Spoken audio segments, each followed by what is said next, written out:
Admiral Veltar stood on the bridge of his massive command ship, looking at the screens showing 1,000 warships spread across space. Each ship belonged to one of the 12 species that served the hegemony. The reptilian saurid ships were long and sharp, like spears. The insect-like Zephyrian vessels buzzed with activity. The massive Goliath ships from the Rock People floated like moving mountains. This was the largest fleet the hegemony had ever assembled. They had conquered 43 worlds with smaller forces. Today, they would add Earth to that list. "Admiral," said his communications officer, "we are at the edge of the human star system. All ships report ready for battle." Veltar smiled, showing his sharp teeth. "Good.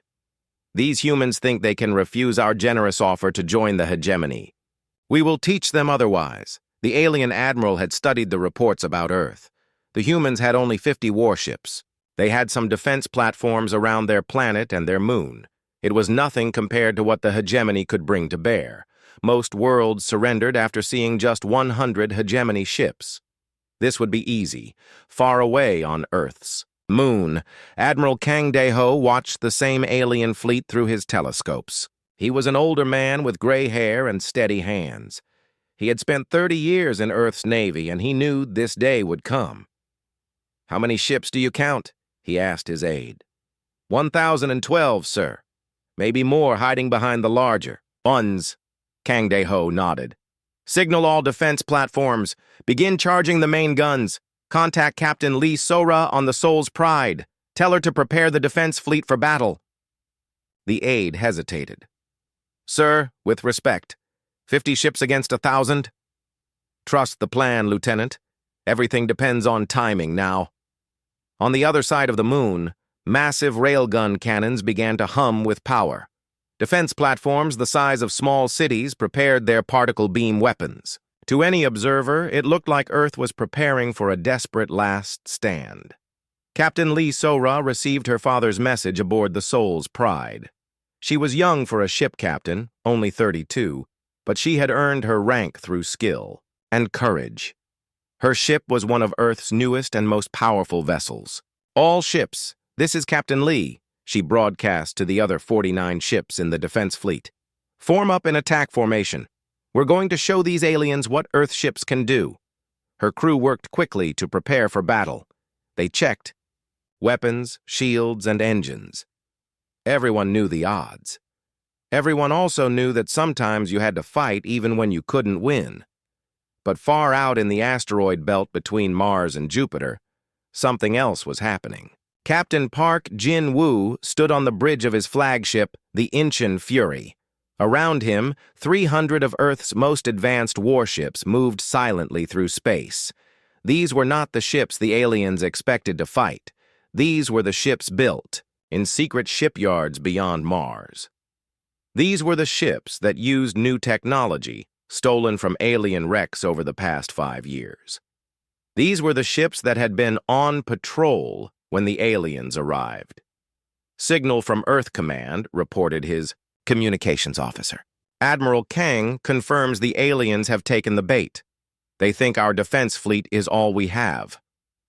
Park Jin-woo was a younger man, chosen for this mission because he understood new ways of fighting. The old Earth Navy fought with honor and courage. His fleet fought to win. "Good," he said. "Order all ships to maintain radio silence. Use the gravitic shadows from Jupiter's moons to hide our heat signatures. The aliens must not know we exist until we're ready to strike." The plan had been worked out over months. Earth's defense fleet would fight bravely, but appear to lose. The aliens would move in for the final attack. Then, when they were committed and couldn't retreat easily, Park Jin-woo's hidden fleet would attack from behind. It was risky. If the timing was wrong, Earth's defense fleet would be destroyed for nothing. If the aliens detected the hidden ships, too early, both human fleets would be outnumbered and defeated. Back in the alien fleet, Admiral Veltar studied the reports from his scouts. They had detected the human defense platforms and counted the human ships. Everything matched the intelligence reports. 50 ships, he said with amusement. "They're not even trying to hide. probably hoping we'll be impressed by their courage and go away. His tactical officer, an insect-like Zephyrian, clicked his mandibles. Admiral, their ships appear well armed for their size. Should we approach with more caution? Veltar waved a clawed hand. Caution, against 50 ships. Officer, I have conquered worlds that had 5 times as many defenders. These humans have never fought a real space battle. They don't understand what war truly means. The alien admiral was right about one thing. Earth had never fought a war like this before, but he was wrong about what that meant. On Luna Base, Lieutenant Kim Tae-min checked his defense platform's weapons for the 3rd time. The massive particle beam cannon could punch through any known ship armor. The problem was, he only had enough power for maybe 20 shots before the reactor needed to cool down. Sir, said one of his gunners, what if we can't stop them? Kim Tae-min looked at the young man. Then we make them pay for every meter of space. But don't worry, Admiral Kang has a plan. The lieutenant didn't know what the plan was. Most people didn't.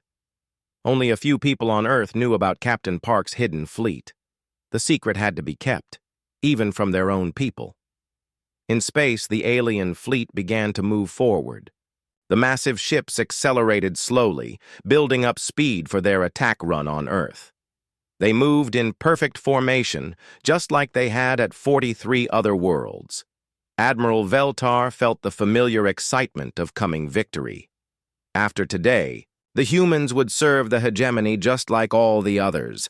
Their ships would join his fleet. Their soldiers would fight his battles. Their worlds would produce resources for the greater good.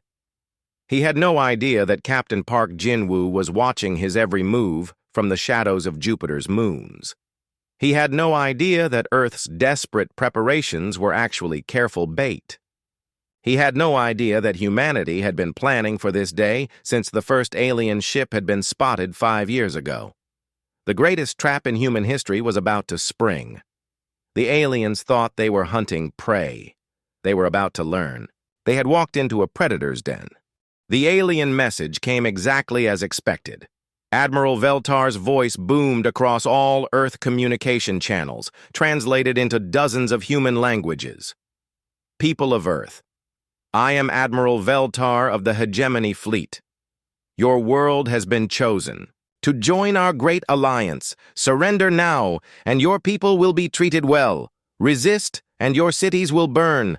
You have 1 hour to decide. Admiral Kang Dae-ho sat in his command chair on Luna Base, listening to the message with a calm expression. Around him, his staff waited for orders. They looked nervous, which was exactly what he wanted. Open a channel to the alien fleet, he said finally. When the connection was made, Kang Dae-ho stood up and faced the main screen. Admiral Veltar appeared, his reptilian features twisted in what might have been amusement. Ah, the human commander, Veltar said. Have you come to discuss surrender terms? I have come to give you 1 chance to leave our system peacefully, Kang Dae-ho replied.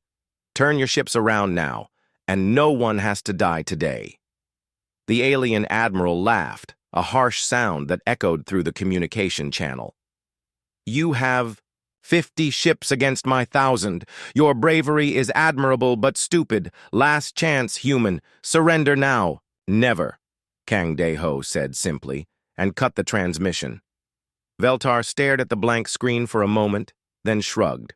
All ships, begin the attack. Destroy their orbital defenses first, then their ships. Leave the planet intact. We'll need the population for workers. The alien fleet moved forward, picking up speed. Their formation was perfect, learned through dozens of successful conquests. Fast scout ships led the way, followed by medium cruisers with the heavy battleships bringing up the rear. Lieutenant Kim Tae-min watched them come from his defense platform. Through his telescope, he could see hundreds of alien ships approaching, like a metal storm. His hands were sweaty inside his gloves, but his voice was steady when he spoke to his crew. All right, people, this is what we trained for. Remember, make every shot count. We're not trying to win this battle. We're trying to make them think we're giving everything we have. The first alien scouts reached the outer edge of Earth's defense zone. Immediately, the Luna platforms opened fire.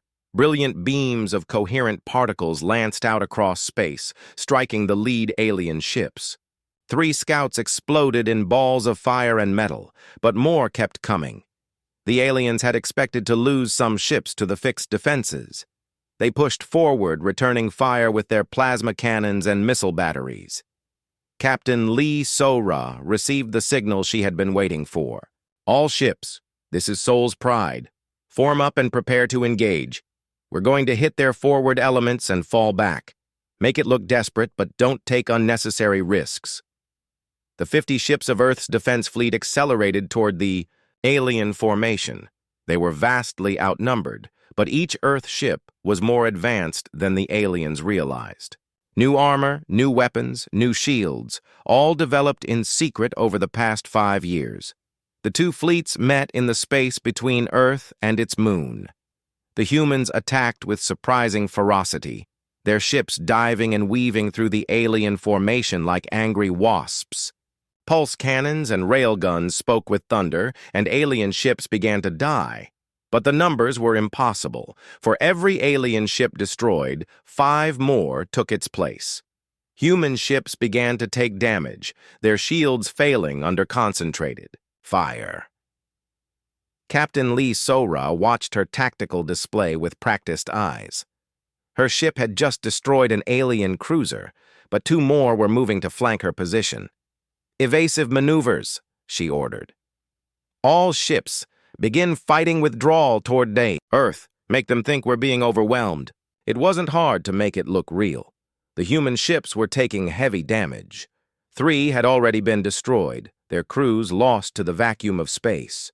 The survivors fell back toward Earth's orbital defenses, firing constantly, but giving ground. Admiral Veltar watched the battle from his command ship, feeling satisfied. The humans were fighting better than expected, but the outcome was never in doubt. Their ships were well designed, and their crews were brave, but courage couldn't overcome such overwhelming odds. "Sir," reported his tactical officer, "we've destroyed 3 human ships and damaged several others. They're retreating toward their planet." "Excellent. Order the second wave to pursue them. I want those orbital platforms destroyed within the hour." Far out in the asteroid belt, Captain Park Jin-woo received coded updates on the battle. The messages came through tight beam transmissions hidden inside what looked like normal solar. "Radiation. To the aliens, it would seem like random noise." "The defense fleet is performing perfectly," reported his communications officer. "Casualties are within acceptable limits. Admiral Kang reports the aliens are taking the bait completely." Park Jin-woo nodded grimly. Those acceptable casualties were his friends and fellow officers dying to maintain the deception. Every human death was necessary to sell the illusion that Earth was weak and desperate. "What's our position?" he asked. "We're in the gravitational shadow of Ganymede, sir.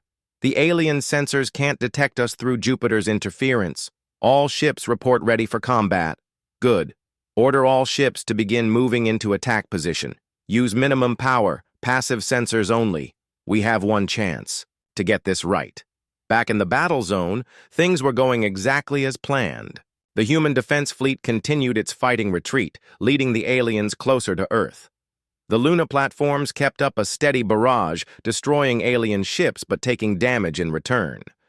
Corporal Yoon Hai-jin watched the battle from a very different perspective.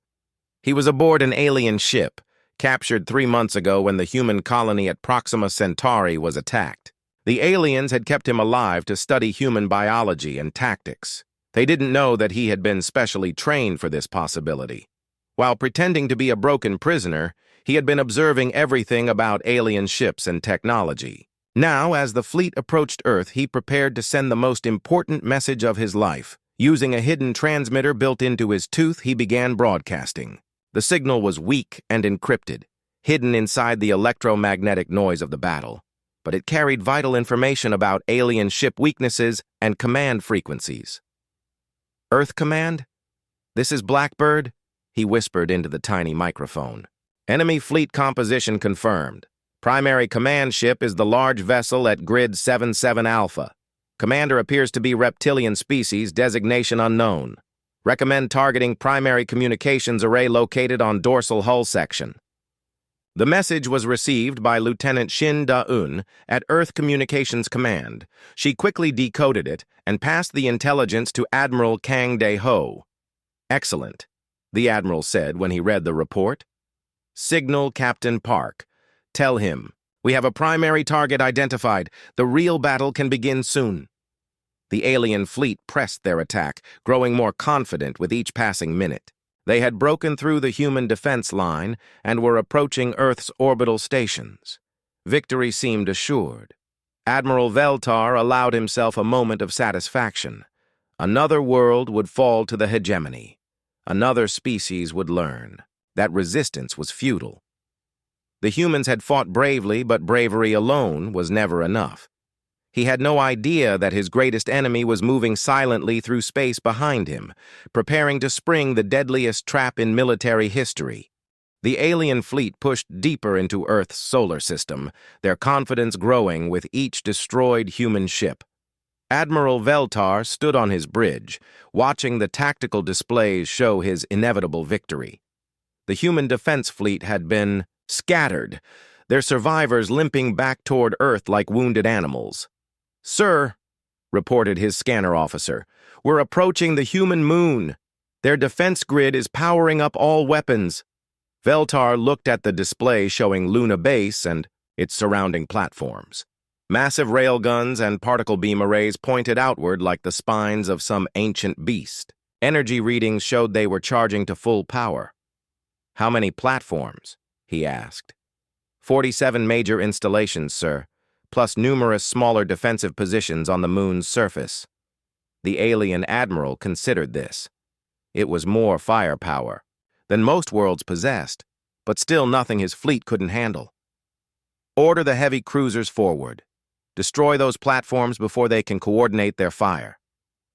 Captain Choi Min-ho stood in the command center of Luna Base's primary railgun installation. Around him, his crew worked frantically to prepare for the coming assault. The massive electromagnetic cannons stretched for 2 kilometers through the moon's crust, capable of accelerating projectiles to a significant fraction of light speed. "Targeting data is locked in," reported his fire control officer. "We have clean shots on the lead alien vessels." "Wait for my command," Choi Min-ho said calmly. "Let them get closer. We need to make this look like our best shot." Through the reinforced windows of the command center, he could see the alien fleet approaching. Their ships were beautiful in a deadly way, all smooth curves and gleaming metal. Soon they would be twisted wreckage floating in space. The first exchange came as the alien heavy cruisers entered maximum range of the Luna defenses. 47 massive weapons spoke as one, sending invisible beams and solid projectiles screaming toward the approaching fleet.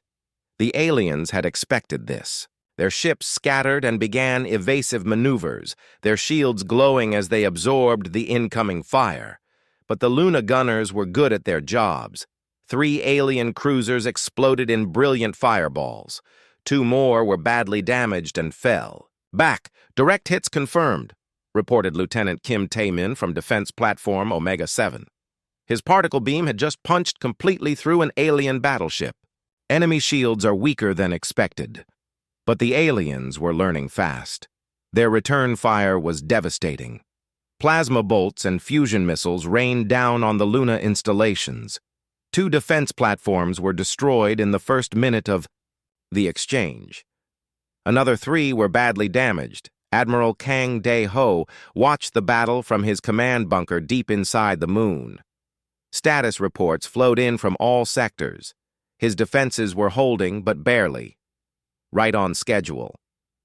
"Sir," said his aide, "Platform Omega-12 reports catastrophic damage. They're abandoning the station." "Understood. Signal all platforms to maintain fire. Make them believe we're giving everything we have." The aide looked confused. "Sir, we are giving everything we have." Kang Dae-ho smiled grimly. "No, Lieutenant. We're giving everything we want them to see." Far out in space, Captain Park Jin-woo's hidden fleet continued its silent approach. The 300 ships moved like ghosts through the asteroid belt, using Jupiter's massive gravitational field and radiation to mask their presence. They were now less than 6 hours from the battle zone. "Signal from Earth Command," reported his communications officer. "Phase 2 is proceeding as planned. Enemy fleet fully committed to the attack on Luna Base."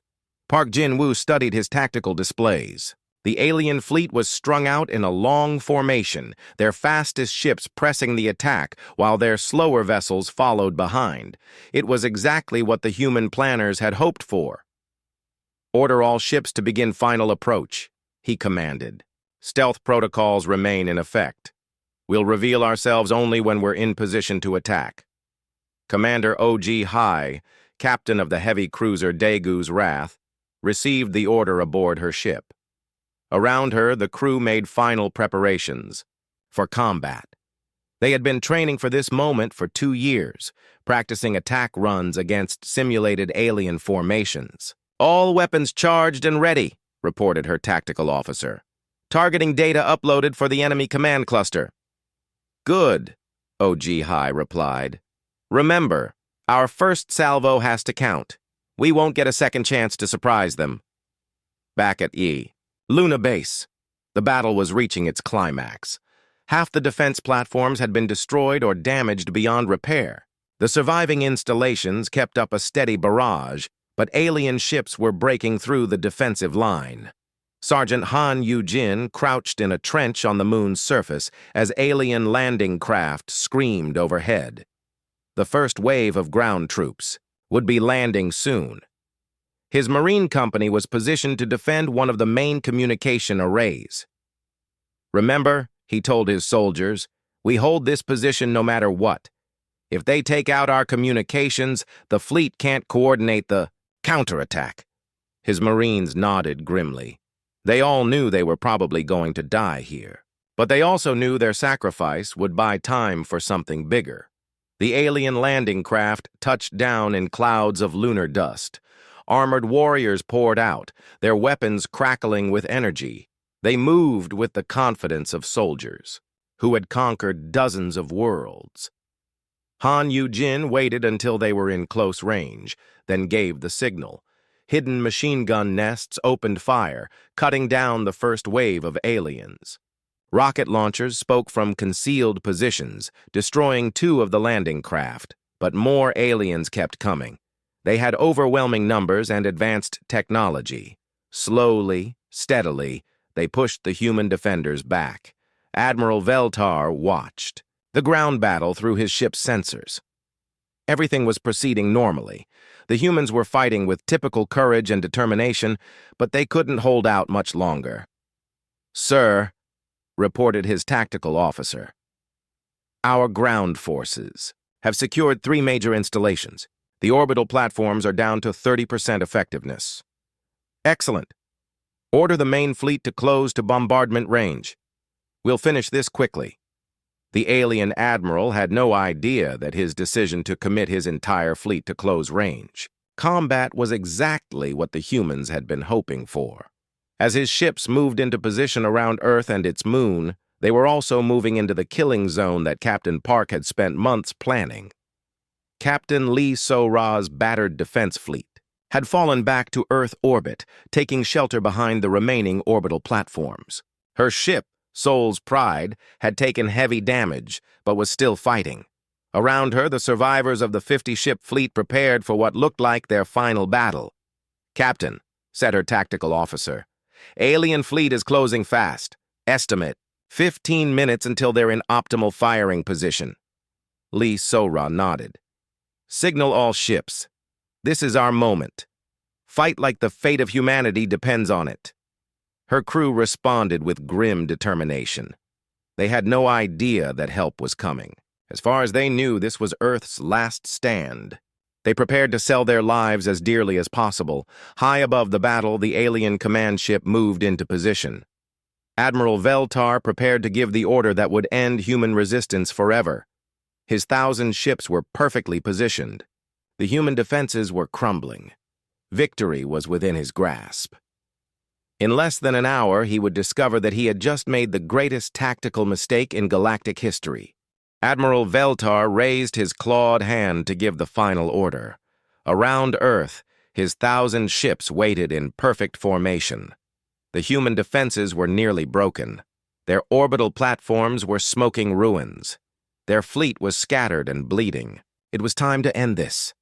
"All ships," he began, "prepare for final bombardment. Target the remaining defense platforms and—" His words were cut off by an impossible sight. Space itself seemed to tear open as hundreds of human ships materialized.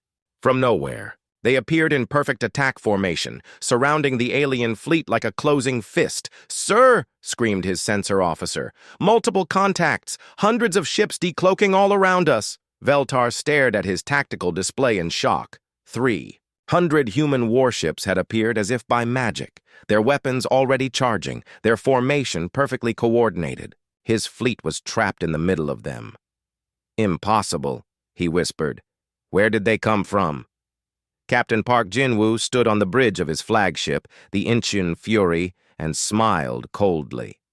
"All ships," he broadcast on the fleet command frequency. "This is Admiral Park. Execute Thunderstrike. Show them what happens when you threaten Earth." The hidden human fleet opened fire as one.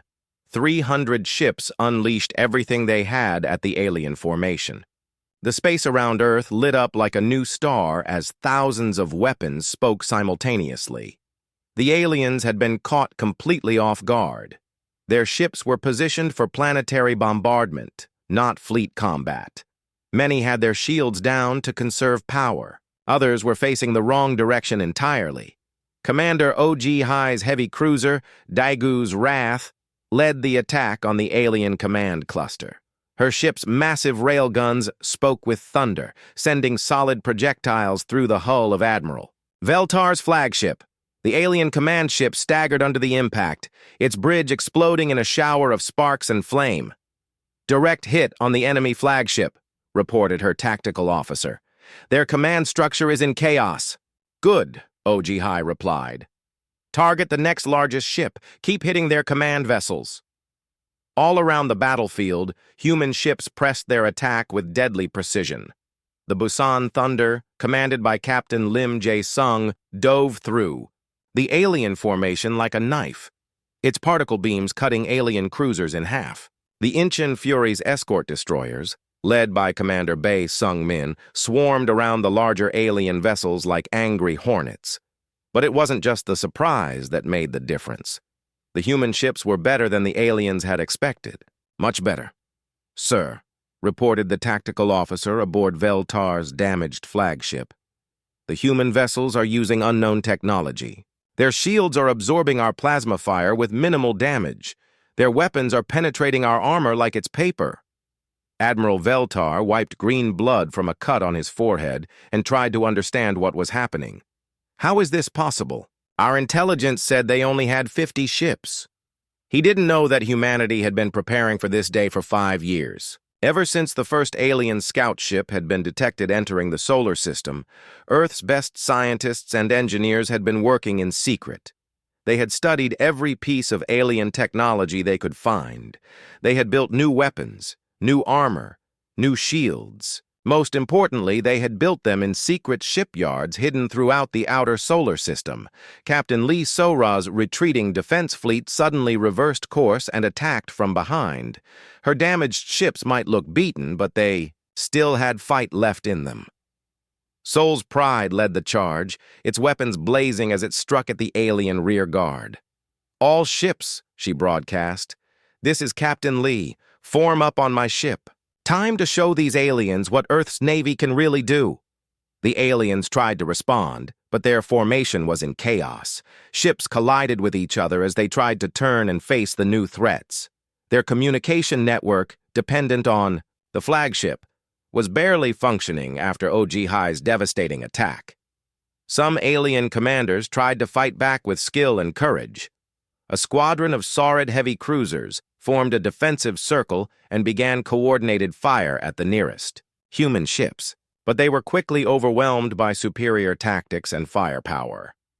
The insect-like Zephyrian ships tried to use their speed to escape the trap, but Commander Bae Sung-min's fast attack squadron was waiting for them. His destroyers had been positioned, specifically to cut off retreat routes. Zephyrian squadron attempting to flee, reported his tactical officer. They're heading for the jump point. Not today, Bae Sung-min replied grimly. All ships intercept course. No one leaves this system. Meanwhile, back on Luna Base, Admiral Kang Dae-ho watched the space battle unfold with satisfaction. The plan was working perfectly. The aliens had been so focused on his desperate defenses that they never looked behind them. Sir, reported. His aide, Captain Park's fleet has destroyed or disabled over 200 alien vessels. The enemy formation is collapsing. Excellent. Signal all remaining platforms to resume full fire. Time to finish this. The Luna defense installations that had seemed nearly defeated suddenly roared back to life. Railguns that had been damaged revealed they were still fully operational. Hidden weapon platforms emerged from concealed positions. The aliens found themselves under fire from every direction. Lieutenant Kim Tae-min's defense platform had been playing dead for the past hour. Now he brought his particle beam back online and targeted the nearest alien battleship. This is for the Proxima colony, he muttered, and fired. The invisible beam punched completely through the alien ship's reactor core. The vessel exploded in a ball of plasma that lit up the lunar landscape. On the surface, Sergeant Han Yu-jin's Marines had been fighting a desperate holding action against alien ground troops. But now they could see the enemy ships burning in space above them. Looks like the cavalry arrived, he told his soldiers. Time to show these aliens what human Marines can do on the ground. The Marines launched a counterattack with renewed energy. The alien ground troops, seeing their fleet being destroyed, began to panic and retreat to their landing craft. Admiral Veltar tried desperately to salvage something from the disaster. His flagship was badly damaged, and many of his ships were already destroyed, but he still had hundreds of vessels left. All ships, he broadcast on emergency frequencies, fall back to the outer system, regroup for another attack. But Captain Park had anticipated this too. Commander Bae, he ordered, execute Phase 3, cut off their retreat. Bae Sung-min's fast attack ships had been mining the jump points for the past hour. As the alien ships tried to flee, they ran into fields of gravitational mines that tore holes in space-time itself. Dozens of alien vessels were caught in the minefields and torn apart by forces they couldn't understand. Others found their jump drives malfunctioning, trapping them in the solar system. The few alien ships that managed to escape the immediate battle found themselves facing a new horror. Human ships weren't just fighting them. They were learning from them. Colonel Nam Ho-seok led boarding parties that captured alien vessels intact. Human engineers immediately began reverse engineering alien technology and uploading improvements to the rest of the fleet. Sir, reported the chief engineer, aboard Park's flagship, we've analyzed the alien shield frequencies, uploading counter-harmonics to all ships now. Within minutes, human weapons became even more effective against alien defenses. What had started as a surprise attack became a one-sided slaughter. The aliens had expected to fight primitive humans with simple weapons. Instead, they found themselves facing an enemy that could adapt and improve in real time. It was their worst nightmare, a species that could learn from combat and become more dangerous with every passing minute.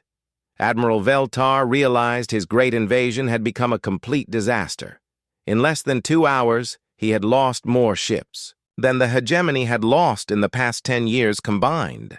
And the humans showed no signs of stopping their attack. Signal all remaining ships, he ordered with defeat in his voice. Prepare to surrender. The battle raged on for another hour, but it was no longer a battle. It had become a lesson in what happened when you underestimated humanity. The alien fleet was falling apart. Their perfect formation had collapsed into chaos. Ships that had conquered dozens of worlds now fled in panic, only to find human vessels waiting at every escape route. Major Song Yoon-bi led her fighter squadron from the carrier Gwangju's Vengeance through the wreckage of alien capital ships. Her small, fast fighters darted between the massive vessels like deadly insects, targeting weapon systems and shield generators with surgical precision. "Gold Squadron, this is Gold Leader," she broadcast to her pilots. "Enemy battleship at Grid 47 is trying to bring its main guns online. Take out those turrets." Her fighters dove toward the alien ship in perfect formation. They had trained for this moment for years, practicing against computer simulations of alien vessels. Now the real thing was even easier than the simulations. "Missiles. Away," reported Gold 2. "Direct hits on primary weapon systems." The alien battleship's main guns exploded in sequence, leaving the massive vessel defenseless. It tried to retreat, but human cruisers were already moving to surround it. What terrified the aliens most wasn't the human firepower, though that was impressive enough. It was how quickly the humans adapted to new situations. When the Saurid ships tried to use their superior speed to escape, human vessels immediately changed tactics. Captain Park ordered his ships to form hunting packs that herded the fast alien vessels into kill zones. When the rock-like Goliath ships tried to use their heavy armor to break through human lines, the humans simply changed their weapons. Within minutes, armor-piercing rounds were replaced with disruptor beams that could tear apart molecular bonds. "Sir," reported the tactical officer aboard Admiral Veltar's flagship, "the humans are adapting faster than our computers can track. Every time we try a new strategy, they counter it within minutes." Veltar stared at his tactical displays in growing horror. He had spent 40 years conquering worlds for the hegemony. He had never seen anything like this. "How are they doing this?" he demanded. He got his answer when Colonel Nam Hosiok's Marines stormed aboard an alien heavy cruiser. The human boarding parties moved with deadly efficiency, using weapons and tactics the aliens had never seen before. "Surrender your weapons," Nam Hosiok ordered the alien crew in their own language. The humans had been studying alien communications for years. "Cooperate, and you will not be harmed." Most of the aliens surrendered immediately. They had never faced human soldiers before, but they could recognize superior training when they saw it. Within minutes, human engineers were swarming through the captured ship. They downloaded alien computer files, analyzed alien technology, and transmitted their findings to the rest of the fleet. "Sir," reported the chief engineer to Captain Park, "we've cracked their communication codes. We can now listen to all their tactical transmissions." "Excellent. What are they saying?" "They're in complete panic, sir. Multiple ships are requesting permission to surrender. Their command structure has completely broken down." Park nodded grimly. "Signal all ships. Accept surrender from any alien. Vessel that powers down weapons and drops shields. We're not here to commit genocide." But not all the aliens were ready to give up. A squadron of Zephyrian attack ships tried one last desperate assault on Earth itself. They broke through the human formation and dove toward the planet, their weapons charging for orbital bombardment. Commander Bae Sung-min's destroyers were waiting for them. "All ships, this is Commander Bae. Form up and intercept." "They're not getting through to Earth." The battle was brief but vicious. The Zephyrian ships were fast and well-armed, but they were also outnumbered and outgunned. Within minutes, all of them had been destroyed or forced to surrender. Captain Lee Sora's defense fleet had regrouped and was now hunting down the scattered remnants of the alien invasion force. Her ship, Soul's Pride, had taken heavy damage, but was still fighting. "Captain," reported her tactical officer, "we have 3 alien cruisers trying to hide in Earth's shadow. They're powering up for one last attack run." "Not in my system," Lee Sora replied. "All ships, form up on my position. Let's end this." The final battle was fought in the shadow of Earth itself. The remaining alien ships fought with the desperation of cornered animals, but human ships surrounded them from all sides. When the last alien weapon fell silent, an eerie quiet settled over the battlefield. Space around Earth was filled with the wreckage of what had once been the hegemony's greatest fleet. Admiral Veltar sat in his damaged command chair, staring at the tactical display that showed the extent of his defeat. Of the 1,000 ships he had brought to Earth, fewer than 200 remained. Most of those were damaged beyond repair. "Sir," said his communications officer quietly, "the humans are broadcasting a surrender demand." Captain Park Jin-woo's voice came over the alien communication systems, speaking in perfect Saurit. "Attention, alien fleet. This is Admiral Park of the Earth Defense Force. Your invasion has failed. Power down your weapons and prepare to be boarded. Any ship that attempts to flee or fight will be destroyed." Veltar looked around his bridge at his defeated crew. Many were wounded. All looked shocked and demoralized. He had led them into a disaster that would be remembered throughout the galaxy. "Signal all remaining ships," he said quietly. "Stand down weapons. Prepare for surrender." One by one, alien ships across the battlefield powered down their weapons and dropped their shields. The great invasion was over, but the humans weren't finished. Even as they accepted alien surrenders, they were studying everything they had captured.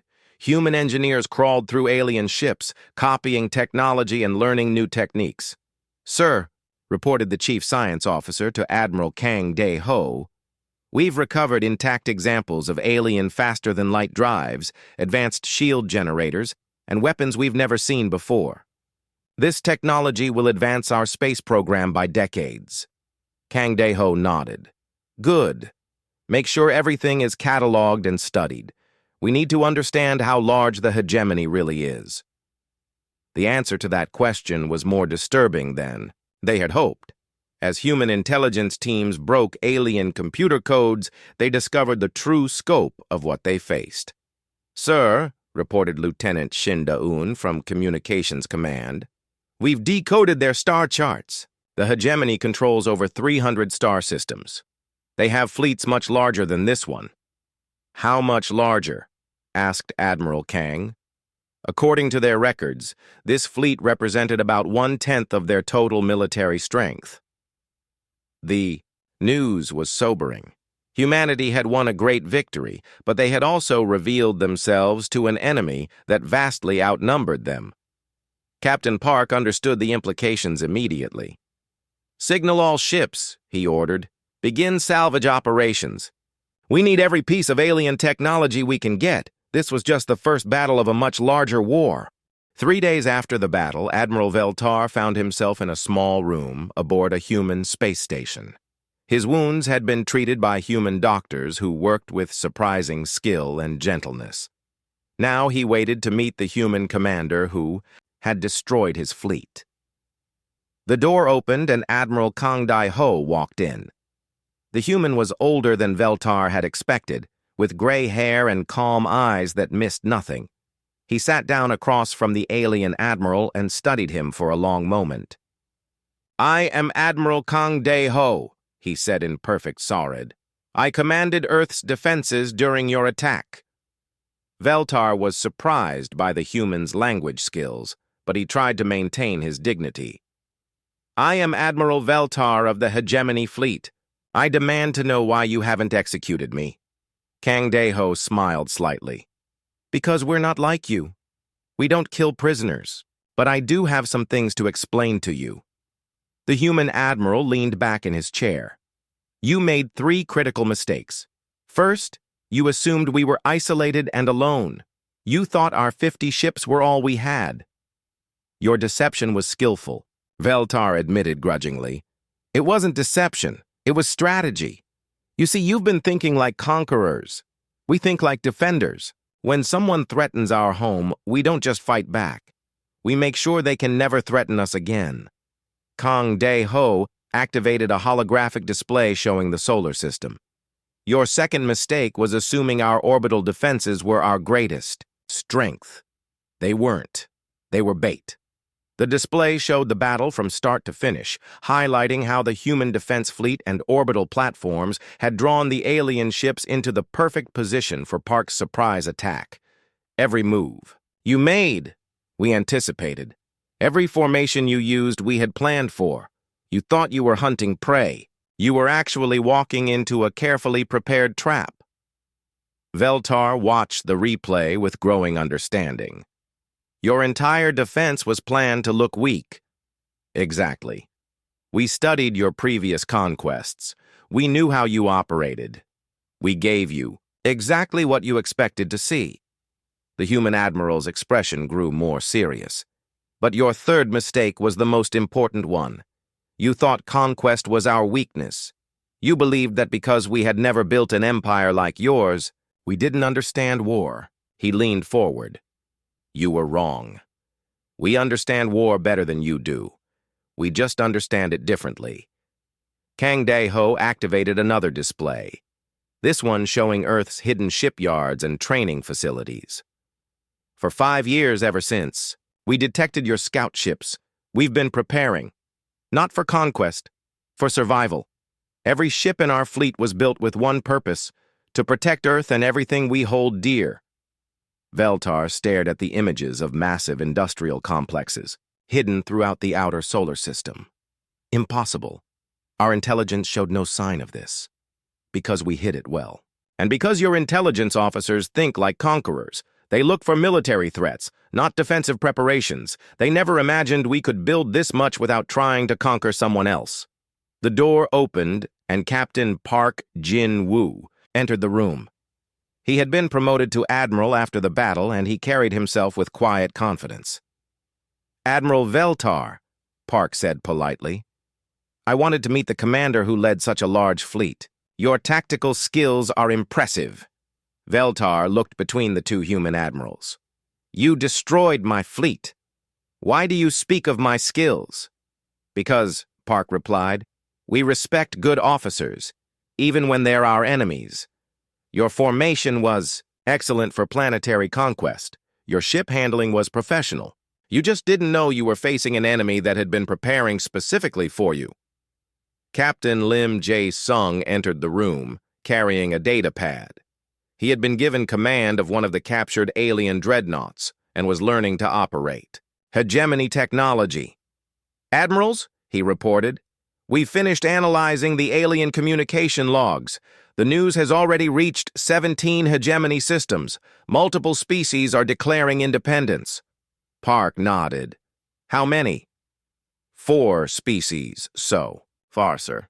The Kalari, the Vorthon, the Nexus Collective, and the Yiln Republic. They're all requesting human assistance against remaining hegemony forces. Veltar couldn't hide his shock. That's impossible. Those species were loyal to the hegemony for decades. They were conquered by the hegemony, Kang Dae-ho corrected. There's a difference. They served because they had no choice. Now they've seen that the hegemony can be defeated. Lieutenant Shin Da-yoon arrived with the latest intelligence. Reports. Admirals, we've received a formal communication from the Kalari ambassador. They're offering to share their knowledge of hegemony military capabilities in exchange for protection. What do they know? Asked Park. Everything, sir. Fleet positions, ship designs, strategic plans. The Kalari have been forced to serve as engineers for the hegemony for over 50 years. They know exactly how large and how powerful the enemy really is. Veltar realized what this meant. You're going to war against the entire hegemony? No, said Admiral Kang quietly. We're going to free the galaxy from the hegemony. There's a difference. He stood up and walked to the window, looking out at the wreckage of the alien fleet floating in space. Human salvage ships were carefully dissecting the remains, learning everything they could from the technology. Your hegemony rules through fear, he continued. You conquer species and force them to serve.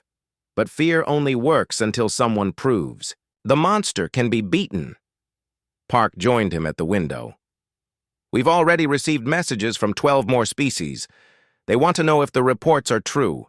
Did humans really destroy a 1,000-ship hegemony fleet? And what did you tell them? Veltar asked. The truth. That Earth stands ready to help any species that wants to be free. Captain Lee So-ra entered the room, still wearing bandages from her battle injuries. Admirals, the Soul's Pride is ready for deep space operations. When do we leave? Leave for where? Asked Veltar. The Kalari system, Park replied. They're under attack by a hegemony punishment fleet. 300 ships trying to make an example of them for declaring independence. Veltar couldn't believe what he was hearing. You're going to fight another fleet? After what you've been through here? Kang Dae-ho turned back to face the alien admiral. You still don't understand, do you? This was never about defending just Earth. This was about proving that the hegemony could be stopped. He activated one more display, this one showing human ships leaving the solar system. Right now, Captain Park is leading 200 ships to Kalari space. Admiral Lee is taking another 100 ships to support the Vorthon rebellion. We're not waiting for the hegemony to attack us again. But they'll send larger fleets, Veltar protested. They have thousands of ships. And we'll be ready for them, Park said simply. Because we have something the hegemony doesn't. What? Friends. Allies. Species that choose to fight with us instead of being forced to fight for us. The human admirals prepared to leave. At the door, Kang Dae-ho turned back one last time. Admiral Veltar, you're going to stay here as our guest while we arrange prisoner exchanges, but I want you to think about something. In your entire career of conquest, how many species joined the hegemony willingly? Veltar thought about the question as the humans left. The answer was uncomfortable. None. Every world had been conquered by force. Through the window of his room, he could see human ships preparing to depart for distant stars. They carried the same weapons that had destroyed his fleet, but they also carried something else. Hope for the first time in decades, conquered species across the galaxy believed they could be free, and they were looking to humanity to show them how. The great invasion of Earth was over. The liberation of the galaxy was about to begin. Admiral Veltar realized that his defeat had not just cost the hegemony a fleet. It had cost them their most powerful weapon, the belief that they could not be beaten. Now, across hundreds of star systems, billions of beings were learning a new truth. Humanity had shown them that even the greatest empire could fall when people stood together and refused to surrender. The age of the hegemony was ending. The age of freedom was about to begin.